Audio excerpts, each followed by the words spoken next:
Okay, this is Destroying the Dream Part 2. And we're going to start this at 9/11, where everything went down. And you thought this very event would bring unity amongst the United States of America. But as I'm about to point out, it tells a different tale. We have Barack Obama here, who was elected the 44th president of the United States.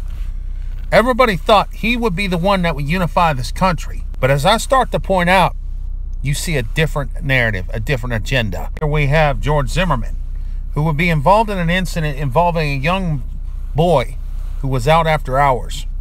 It would become the focus of a racial issue. But here's the deception. The president, organization, and the mainstream media would do a triple team to make this narrative stick like glue, but people would see right through it. And then throughout the country, you would see these kind of marches. It's bad that it would go from this to what I'm about to reveal to you next.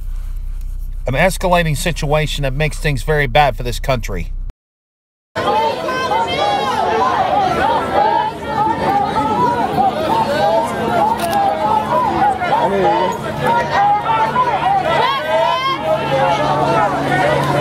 gotta get to the crowd. It would take truthers to reveal the truth of who George Zimmerman really was. The media tried to spin it that he was white. Turns out he was Hispanic. Totally different narrative. Then you have Michael Brown, a young man who tried to defy a cop, tried to kill the cop. The cop used deadly force to defend himself.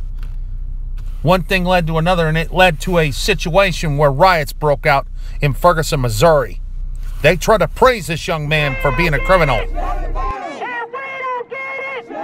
It was mayhem. We saw these buildings catch on fire. This was a beauty supply store, and we watched it just burn to the ground. The AutoZone is on fire. This is the third building within 2 blocks, and it is, destroyed. The building is basically collapsed. You can hear the explosions going on inside there from whatever is inside, whether it's... Sorry, I just got hit by a rock. I've been hit with much worse in my day.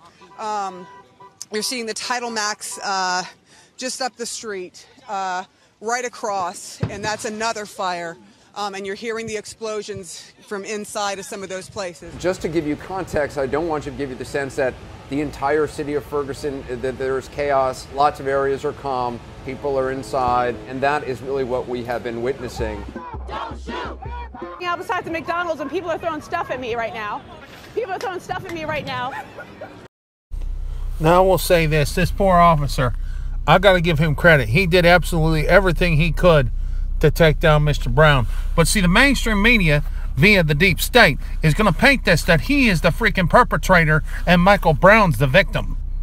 That was the premise with the mainstream media, and that was the premise with freaking Black Lives Matter. Praising the criminal, demonizing the victim. It's sad, folks. Then we have Freddie Gray. That incident in itself. A man that was put into a vehicle and were bounced around in Baltimore. Now, I'm going to tell you another problem with this narrative. They said there were 6 cops. There were 6 cops that allowed this man to bounce around in the back of the vehicle. But I can tell you for certain what the main problem is going to be with the narrative they tried to push. You'll see here in a second. It'll astound you. These are the 6 police officers that had Freddie Gray. Do you notice a problem with this? 3 of them are black. So how is it you're going to put black on white when 3 of the cops in this narrative are black? Deep state media, ladies and gentlemen, they want to paint the picture as black versus white, but they can't do it with this because there were 3 black cops. It's a damn shame, ladies and gentlemen. And then there's this situation. Why would the mayor of Baltimore tell them to stand down? Let people destroy private property. Let Black Lives Matter run amok to where it hurts individuals. And then we had the head of Black Lives Matter on occasion meeting with Barack Obama. Makes you wonder what diabolical plots they were coming up with. It's sad, folks. And then we come to 2015 when this individual decides to run for president. Very humble man. Do you believe President Trump is a racist? Yeah, no question. How can you say that? When you look at the words that he uses, which are historic dog whistle. Hi, Mr. President. Yemi Shelcender with PBS NewsHour.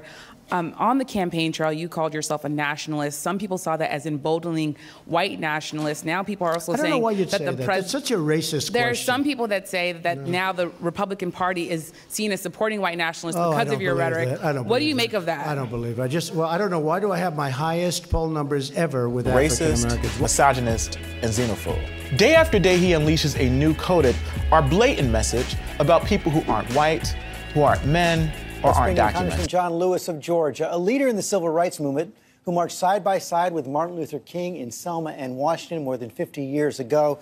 Congressman Lewis, thank you for joining us this morning. Let me just start out by asking you, how do you square the president's speech about Martin Luther King on Friday with those comments he made behind closed doors on Thursday? George, I don't think there's any way that you can square what the president said with the words of Martin Luther King Jr. and with what he said about Dr. King. It's just impossible. There's not any way you can do that. It's unreal. It's unbelievable. It makes me sad. It makes me cry. And here in Georgia, when I visit schools, whether it's elementary school students or middle school students, they're black, they're white, they're Latino, they're Asian American, they're Native American. And they look like the dream and act like the dream of Dr. Martin Luther King Jr. We've come so far, we made so much progress, and I think this man, this president, is taking us back to another place. Do you think President Trump is a racist? I think he is a racist. Now here in just a second, I'm going to show you a clip from Anonymous X. It's from the movie Selma. Keep in mind, John Lewis was there with Martin Luther King.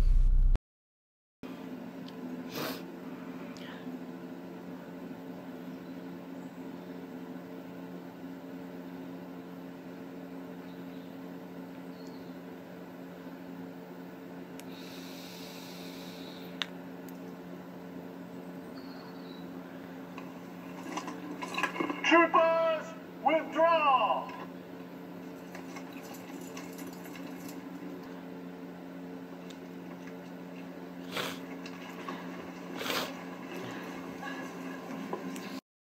Do you think President Trump is a racist? I think he is a racist. Well, he is a sellout to the black community. And in future videos, I'm going to bring him up again. Because in the last several hours, I've uncovered some truth involving this individual. But back to this. He's a mouthpiece for now, the Democratic Party, to make it seem like what Trump is doing is wrong. But in actuality, Trump is doing right. At home, it says in part, where to begin? How about with a simple observation? The President of the United States is a racist. It went on to say he's a liar. Is this a shift in how media outlets are reporting on Trump? Seen hesitation in the past for major mainstream news organizations hesitating to call outright Donald Trump a racist. At this point in the presidency, after a contentious campaign, judging from Donald Trump's lifelong host of statements, the fact pattern is there. The definition of a racist is someone who makes judgment calls based on ethnicity or race. So he fixed America with the First Step Act.